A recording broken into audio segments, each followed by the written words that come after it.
Welcome back to the Federal Executive Forum on Federal News Network. We're talking about zero trust.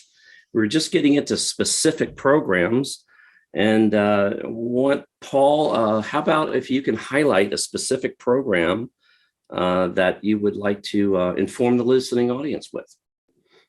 Yeah, I mean, one thing I'll kind of touch on is that I think when we talk to customers about how to get started with zero trust, we try to help them kind of break it up into pieces. We saw with the start of the pandemic, that a lot of people focused on things like ZTNA use cases, right? And users as an example.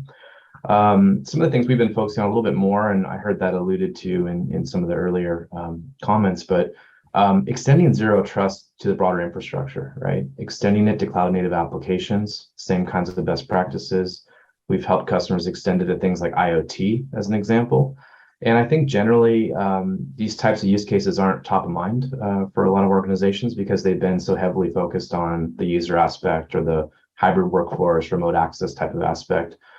So we are starting to see a lot more of that where organizations are making more of a holistic zero trust strategy that has a lot of sponsorship at high levels with executives and leaders.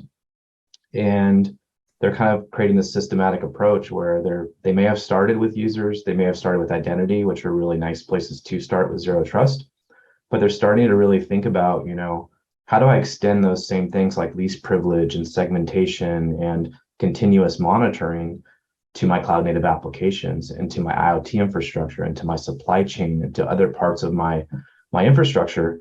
So those are projects that we're starting to see a lot more of. Someone mentioned, I think, briefly the SOC and the role of the SOC with zero trust. We're also starting to see a lot of projects of SOC modernization where they're working to have better visibility into how those zero trust policies are working or not working. They're starting to automate and orchestrate a lot more so that if they do see something anomalous, they can enforce quickly or take action quickly. So those are some of the things I'm seeing. I'm definitely seeing a maturity in how customers and organizations think about zero trust, and some of those resulting projects seem to be a lot more broad in nature and a lot more targeted to other parts of the infrastructure that maybe the organizations weren't thinking about in relation to zero trust. Yeah, you're certainly seeing the IoT. You said the magic word, supply chain, embedded systems, collateral systems. Obviously, this concept broadens out into all those areas. Matt, speaking of all those, you have those in spades and some, but why don't you give us an example, specific program you'd like to highlight that's part of the, the overall zero trust framework? Thank you. Excuse me. Well, it's hard to identify a specific program given the nature of our business, but the most successful programs that we've got now implementing zero trust are those who have set out to build this into their architecture.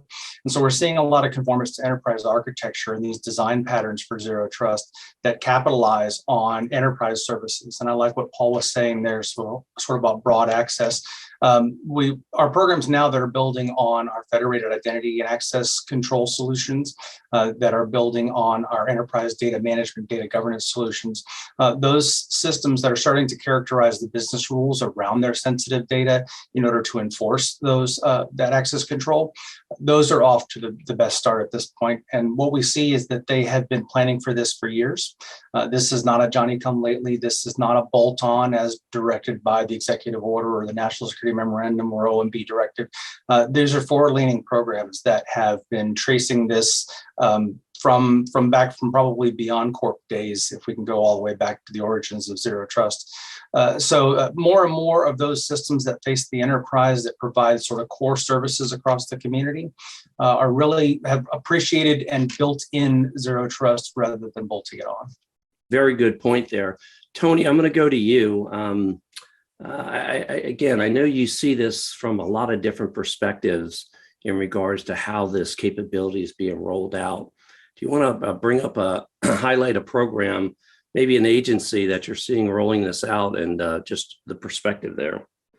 Yeah, we're seeing similar things across DoD and civilian in that existing programs that might have been for a point solution or a very specific project are now expanding to with this wrapper of zero trust around it. So before an acquisition is made, before the project pursues any further, it's how does this fit into the zero trust architecture? So I think that's good. A lot of the specific individual purchases or I should say acquisitions around point products, that does not fit well with zero trust, and a lot of the way that federal procurement has run is not well suited for a lot of those types of things. I think zero trust is going to fit better into the programs, maybe run similar to like a CDM or run by a large federal systems integrator. I think because there's so many elements and facets to it, I think that will bode well for the future as zero trust gets implemented across the spectrum. One example within DoD that started out as a mobile security program has quickly broadened to include cloud security solutions as well, because they see that it's not just the endpoint, it's endpoint to the cloud. It's not just securing a device, it's securing the user, the data, and very specifically, we're looking at use cases around what type of data are we trying to protect. Electronic health records is a great example, protecting personal health information. You look at mobile devices that for patient care, those are all critical things, and they're all attaching to networks. That data is important. That data needs to be secured by these cloud security solutions like CASB and ZTNA and some and Secure Web Gateway, other things that we've talked about in the past. So I'm seeing this trend to again include these zero trust elements and cloud security solutions in projects that didn't necessarily start out that way. Yeah, it's an interesting and excellent example and scenario there, being that 60 to 80% of these applications now, the first port is a mobile device, right? So I mean, it only makes sense to be doing that, and I'm sure that's going to continue to increase. Tanya, how about at EPA? You want to give us a specific example of a program you'd like to highlight? Sure. So staying on that mobility and mobile workforce, many of us were faced with needing to quickly make adjustments and adapt to the closure of government facilities due to the pandemic. So on any given day, we'd have maybe 15% of our workforce teleworking, and moving to 100% required adjustment. We had to really shore up licensing and relook at and take another evaluation of the safeguards we had in place to help our users protect themselves from themselves. Because when you're working from home, sometimes those rules and regulations that you're following in the office kind of go by the wayside. So we had to quickly expand our virtual private network capability. We had to look at ways to do monitoring of our devices that were non-networked. So up until the pandemic, we were focused on in-office network protections. We then had to deploy solutions to our devices when they were not connected. So we deployed data loss prevention tools. We deployed the virtual private network, as I spoke about, but we also focused on web content solutioning to identify any malicious attempts from websites that our users were going to where they traditionally did not, but then also blocking that malicious traffic. So we had to really focus on the endpoints that were working remotely, and we did a pretty good job at that. We also had to focus on addressing those vulnerabilities that were now newly introduced to our environment from our users going to websites they did not traditionally go to. So we deployed some remote sensors to those devices, brought them into the network fold, and then really started to help and decrease the number of vulnerabilities that were now being introduced due to the remote workforce. Sounds like a lot of great activities going on there. Yeah, I had a fellow, actually current CIO yesterday tell me that, in the home, we often discover a lack of inherent security controls. I thought that was a nice way of putting that. Akiba, again, you're seeing this from a lot of different perspectives. You want to give us an example of a program that you'd like to highlight? It sort of enlightens this journey that everyone's on in regards to zero trust. Yeah, absolutely. So I think I'll start broad and then narrow into two specific examples. I think one of the things in this space, so we have sort of an approach of these zero trust workshops to help sort of elicit out, where someone needs to start their journey. And we've done this now for a couple of years. And after sort of working in this space for a bit, we've sort of seen 4 broad use case categories be where everyone starts. And we tend to promote more of that outcome and use case based approach, because the pillars and maturing in the pillars is incredibly important. But when you look at a scenario like ransomware, or you look at a scenario like securing the remote workforce, you're touching the identity, what data and applications they're accessing, you're sort of going across those pillars. So the four main areas that we've seen are business disruption and ransomware, which is the only one actually that I haven't heard quite as much about so far. Tanya actually hit all three of the ones in her opening comments, the next three. And everyone's talked about privacy of data and customer and client privacy, protecting the hybrid cloud, and securing the remote workforce. What we have seen is because of the pandemic, that last one has become the main starting point for many organizations. Mm-hmm. And so Dow, to get into some specific projects, one example of that, and specifically because of the remote workforce, right? The internet becomes the network in many respects. And so how do you enable secure access to that? And so it is implementing SASE solutions and getting started in some of those types of areas, which has really enabled the business priority of keeping the end user productivity. And that is the critical point, is aligning with, where the organizational priorities are with good success. There's another one, and there are those implementations and there are those, sort of next generation ways of thinking about some of that. But to go back to the cultural aspect for a minute, I want to highlight a different project that I think illustrates this in a different way. After going through several months of, working through very detailed assessments and organizational issues, and how do we build out a roadmap for a zero trust architecture with one organization, it was very clear in the gaps. Yes, there were some areas like data and application security that really needed shoring up. But one of the biggest pain points, they didn't have a RACI in place. They didn't have any clear roles and responsibilities for when an incident occurred. How did they deal with that across the different silos, right? The silos continue to be one of the roadblocks, if you will, in effectively responding when a breach does occur, when an incident does occur. And so being able to work with them to actually get those clear roles and responsibilities, to be able to actually get people in place in certain areas they didn't have them, that were limiting their ability to effectively respond, right? I equally point that project out as I do the one where, yes, there was a new technology implemented and it helped create, a more mature and an advancing sort of next generation approach, if you will, around securing access with the reality of how people are accessing device, from different devices in the environment today. Mm-hmm. So I'll kind of leave it there, but sure. Just two different examples from a technology and kind of the people point of view. Very informed examples. I really do appreciate that. We are going to roll to priorities. Tanya, I'm going to start with you. Top two priorities for you in regards to, I know there's a lot of different pieces of zero trust. What are the top two things that you all are focused on this year in regards to zero trust? All right, so we want to continue to align to the federal strategy and mature the processes that we have in place currently. We have implemented multi-factor authentication, but now we want to transition that from primarily focused on network to really getting down to that application layer and implementing phishing resistant multi-factor authentication. We also are going to be focused on continuing to cover the remainder of our data.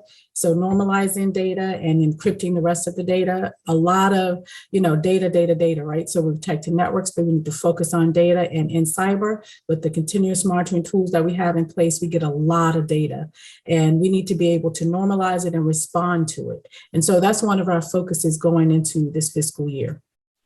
Laser focused and very crisp. So thank you very much for that. Paul, top priorities for you all, top priorities that you're seeing. What's the demand signal that you're getting right now that the community is focusing on? Yeah, I think quite frankly, there's kind of two camps with zero trust. There's folks that haven't done a whole lot yet, right? And they need some help getting started, quite frankly. And the second camp is they've done a lot and they're looking for ways of improving, right? And I kind of alluded to this earlier, but how do I extend the success I've had in certain areas, to other areas of my infrastructure? Here at Palo Alto Networks, we've done zero trust pretty extensively internally. We have a program called First Customer where we actually have deployed all of the tools that we produce internally with our InfoSec team, and we've implemented zero trust controls using those tools. So I think we have a lot to offer in terms of helping our customers apply those best practices. Someone mentioned, it's not a product, obviously, and it's not just a tool. It's A lot of it's the methodology, and it's really how you apply those tools that you have.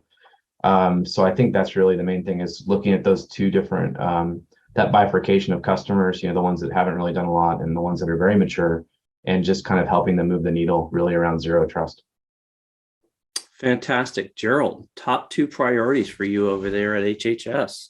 So definitely is inventory of data and making sure we've categorized it right and understanding that baseline of the data. So that I've mentioned that before, but also taking the tools that we have and bringing that telemetry in and building a methodology on that, so I can understand what an operational risk posture is.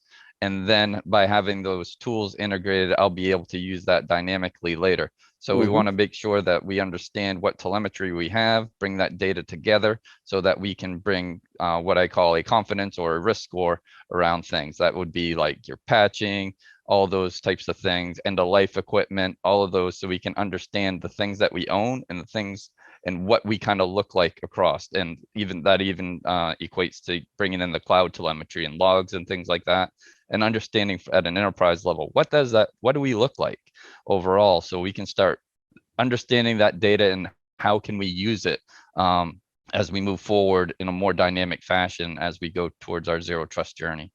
Really tough to crank forward if you don't have a really solid baseline. Tony, top priority for Lookout, and sort of what your customers are asking you to focus on. Sure. First and foremost, I think continue to be a trusted advisor. And while this is a difficult and transformational undertaking for the agencies, we want to try to help them focus on use cases and protecting the data. And then that helps to generate the overall plan. And then you can work backwards and begin to look at what types of technologies help fulfill those requirements, as opposed to looking at technologies or point solutions, things like that. And then second, I think because this is such a large undertaking, I think there will be many agencies, Paul alluded to some that are not off to a quick start and have a bit of work to do. The one barrier to entry, I think, for some of those agencies is going to be how do they have the skills and the depth of personnel to take that on? So we're also working with the integrator community to, in absence of large government programs that are already on the street and active, I think there will be opportunities for the SI community to walk in, because there will be many different vendors involved in providing a zero trust architecture. So an SI is probably well suited to provide that to the various agencies. So we're putting a lot of energy into that as well. Yeah, no doubt that at the beginning of the effort, it was a little daunting, right? Very overwhelming for a lot of agencies, and I think they're all just starting to get fully calibrated so that they can start to focus on, okay, now we've got some concrete steps we can start to step forward on. All right, we're going to take another short break, and we're going to be back in just a moment. You're listening to the Federal Executive Forum on Federal News Network.